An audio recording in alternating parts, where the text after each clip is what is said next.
Hello guys, once again welcome to my YouTube channel C cube science zone.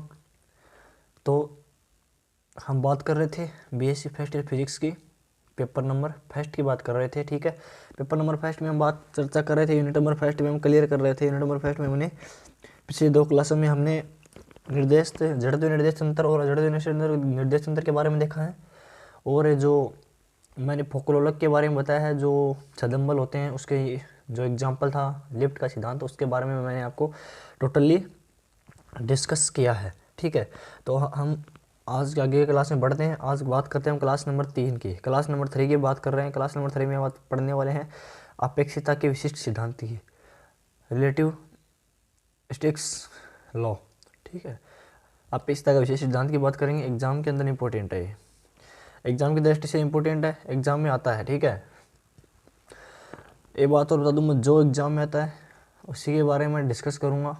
ठीक है, ऐसी कोई चीज़ें नहीं होंगी जो एग्ज़ाम में आपको नहीं आएंगी। ठीक है, तो जितना यहाँ कराया जा रहा है उतना पढ़ लेना, एग्ज़ाम में 100% आती है। ठीक है, ये चीज़ें। तो हम बात कर रहे थे यूनिट नंबर फर्स्ट की, पेपर नंबर फर्स्ट में यांत्रिकी की बात कर रहे थे, मैकेनिक्स की।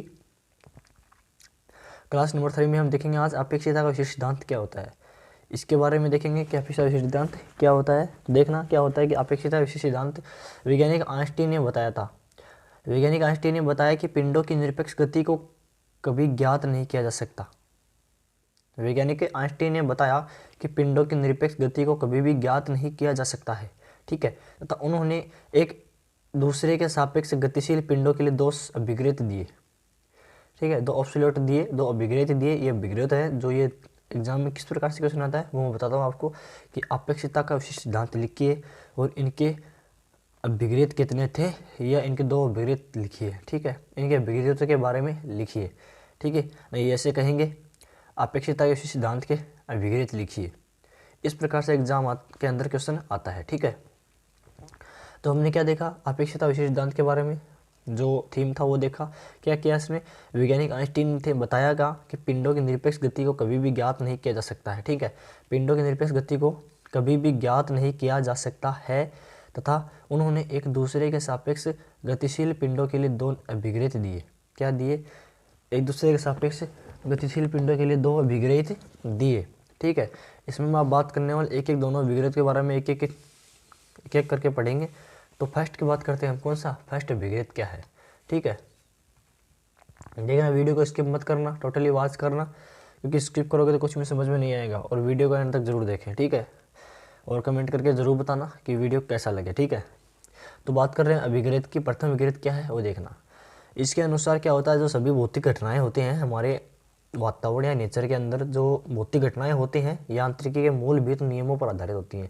ये तो आपको पता है कि संपूर्ण प्रकृति किस पर बेस है, कुछ नियमों पर बेस है, चाहे वो प्रकृति के नियम हो चाहे वो साइंस के नियम हो। ठीक है, इसके अनुसार क्या होता है, जो सभी भौतिक घटनाएं, जो भी भौतिक घटनाएं होती हैं, फिजिकल्स एक्सीडेंट्स होते हैं, यांत्रिकी के मूलभूत नियमों पर आधारित होते हैं, मैकेनिक्स के रूल्स पर आधारित होते हैं। ठीक है, यदि ये नियम किसी एक क्षेत्र में सत्य हैं, और हम बात बता दें कि यदि एक नियम है, जो भौतिकी घटनाओं के जो नियम हैं, यदि किसी एक क्षेत्र में सत्य हैं तो क्या होंगे, उसके सापेक्ष समान वेग से गतिशील तंत्रों में भी क्या होगा, ये नियम सत्य होंगे।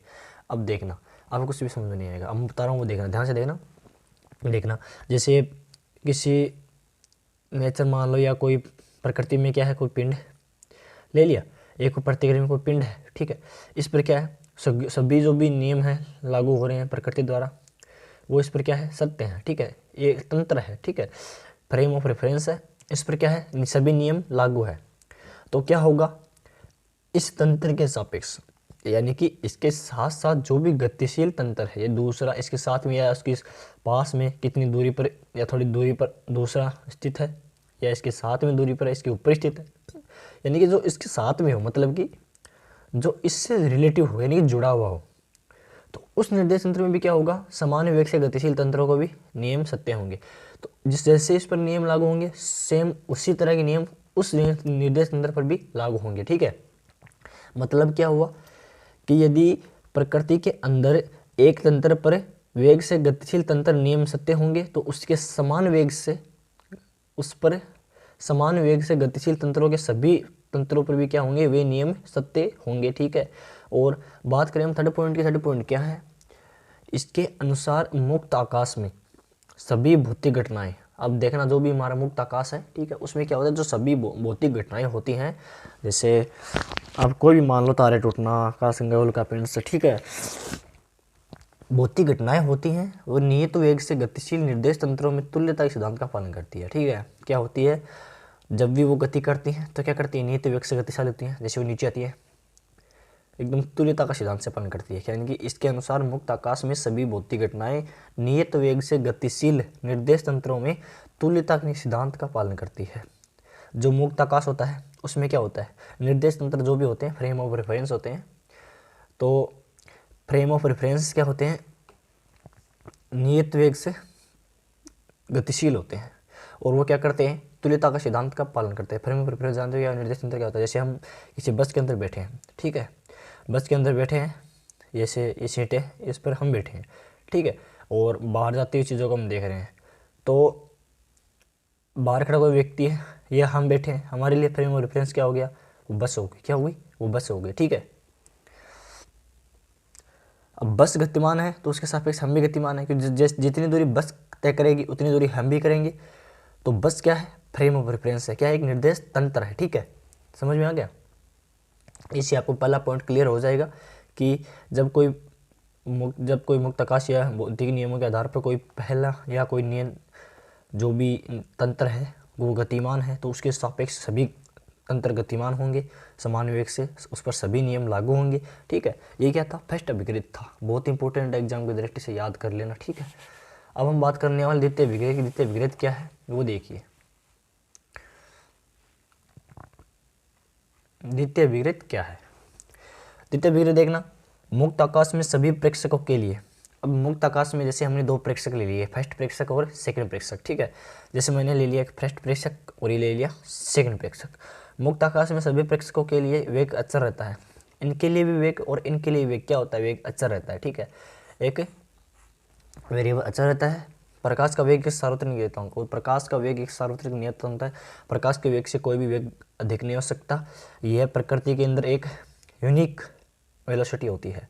प्रकाश का वेग प्रकृति के अंदर यूनिक वेलोसिटी होती है, इससे अधिक कोई भी वेग नहीं हो सकता, या इसके समान मान सकते हैं। ठीक है, इससे कम मान सकते हैं लेकिन इससे ज़्यादा नहीं मान सकते। ठीक है, प्रकाश का वेग सार्वत्रिक नियतांक होता है, यह वेग न तो दिशा पर निर्भर करता है और न ही स्रोत व प्रेक्षक की गति पर निर्भर करता है। ठीक है, ये अपने आप पर है, ये जितना तेज़ी से होगा उतना ही जो पार्टिकल्स हैं, जो भी निर्देश तंत्र है उस पर उतना ही लगेगा जितना इसकी वेलोसिटी है। ठीक है, तो क्या हो गया, यह वेग न तो दिशा पर निर्भर करता है और न ही स्रोत व प्रेक्षक की गति पर, ठीक है, निर्भर करता है। तो हमने बात की प्रथम विग्रह और सेकंड विग्रह की, और अपेक्षितता के विशेष सिद्धांत के बारे में हमने आज इस क्लास के अंदर चर्चा की। आशा करता हूँ कि आपको वीडियो पसंद आया होगा।